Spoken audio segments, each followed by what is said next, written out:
Well, another episode of Project Blue Book. This time they were investigating the Lubbock lights. This was a UFO report in the early 50s from Lubbock, Texas, where just about everybody in the town was a witness. So this is a lot of eyewitnesses to this triangular shape of lights that flew over the town. And at the same time, they were having all kinds of electrical problems, power outages and whatnot. And off the lights went. The Project Blue Book bosses wanted them to conclude that, hey, it's just a flock of birds reflecting the street lights. Well, it's a pretty hard sell. If it had been, one or two guys as the only witnesses, that would probably work. But all the townspeople hyped up on it. It's kind of tough to swallow that explanation as to what it could have possibly been. And of course, it doesn't explain the power outages happening at the same time and all that sort of thing. Now, within the show, there was a guy he's in the hospital and he's suffering from all kind of convulsions and whatnot. And he was a witness to this thing and apparently suffered an attack from this craft. It damaged his vehicle somewhat severely, and when they went to look at his vehicle, it's all warped and melted looking and stuff. So I don't recall that part. I could be wrong. There could be something like that, but good Lord, if you had that thing, let's see it. Because that thing, everyone's going to believe something weird happened. No birds did that.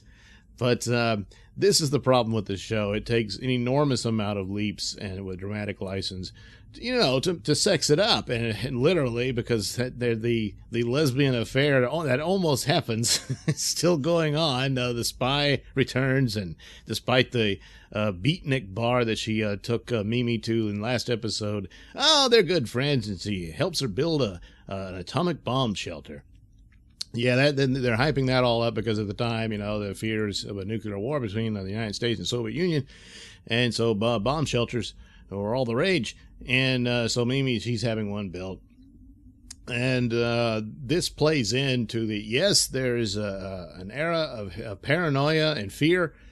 And so that plays into the explanation that the townspeople could be all upset to the point that when they see something like that, they immediately jump to conclusions that are a bit bizarre, but it still doesn't quite work. I mean, they're all scared and paranoid about Russians and not aliens. So why didn't they think they were being attacked by some sort of Russian aircraft or something like that? But now it's aliens. So, but still on edge, what have you, scared, plays into the theory, but still a hard sell that it's just a bunch of birds. But that's the official word that they wanted them to apply into. And, of course, Hynek is going up against the Majestic 12 guys.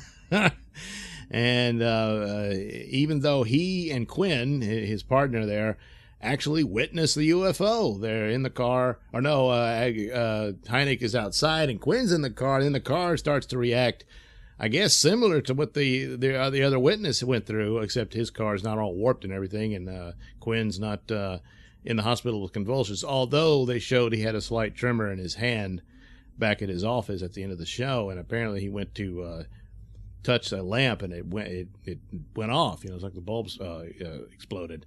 So, something happened to Quinn.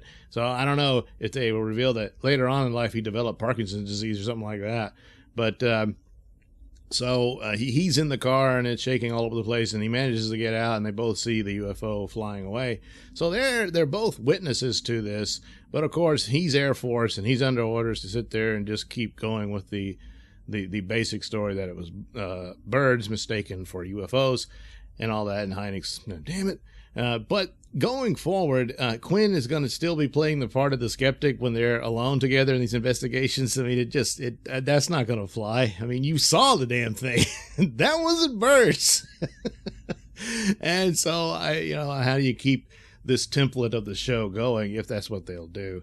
So far, the best the show's got going for it is just the look of it. They've done very well with that, and some of the atmospherics, but it's borrowing heavily from X-Files.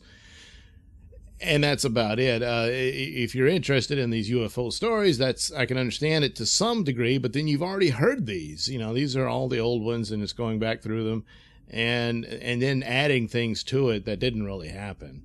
And then another bit of example of, the country folk, they're ready to lynch anybody at a moment's notice, so they kind of surround Hynek and Quinn. That didn't happen. And then it just diffuses and they go away. I don't, but it's constantly doing that. Granted, it's there to add to another element of the hysteria and paranoia going on at the time, but it didn't happen the way they showed it in the last episode, where they were ready to lynch the eyewitness to the Flatwoods monster. It didn't happen here either. Not like that. So it's a bit irritating and annoying, but they got to fill up the hour with something. You know, so the most intriguing aspects of it is, of course, Hynek shows up and he's wanting to see witnesses, and there's a classroom full of witnesses, and they're like, holy crap, tons of people saw this. So how are you gonna argue this away? And then, but they do. They just say it's a flock of birds and all that sort of thing. But it's just not a show I could recommend.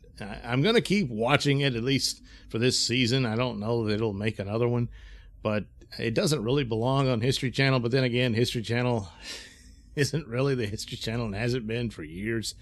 So, well, I guess it does belong on it. They do give little videos at the end for about a minute long or whatever about what the real story was and stuff like that, which was actually more intriguing, but they just can't seem to figure out how to make a show out of it and how to make a story with that, with elements that actually happened. And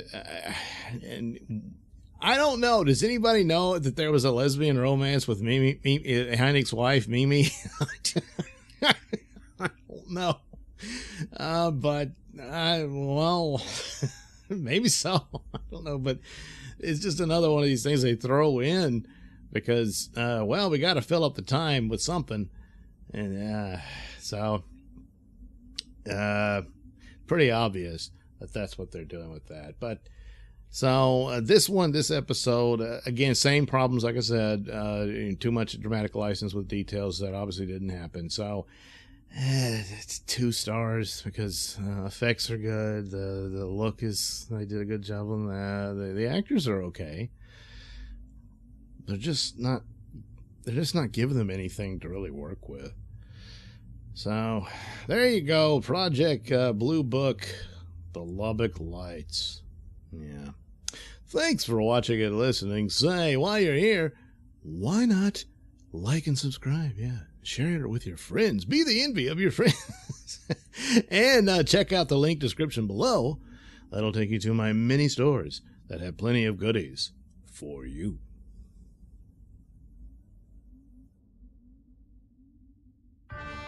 Say, friends, check out Nailsin Theater at sellfy.com/Nailsin. Yes, there you'll find my poor man Mystery Science Theater treatment of public domain movies that really deserve the treatment. Yes, you can head over there and check out the links to my trailers to such films on my YouTube channel.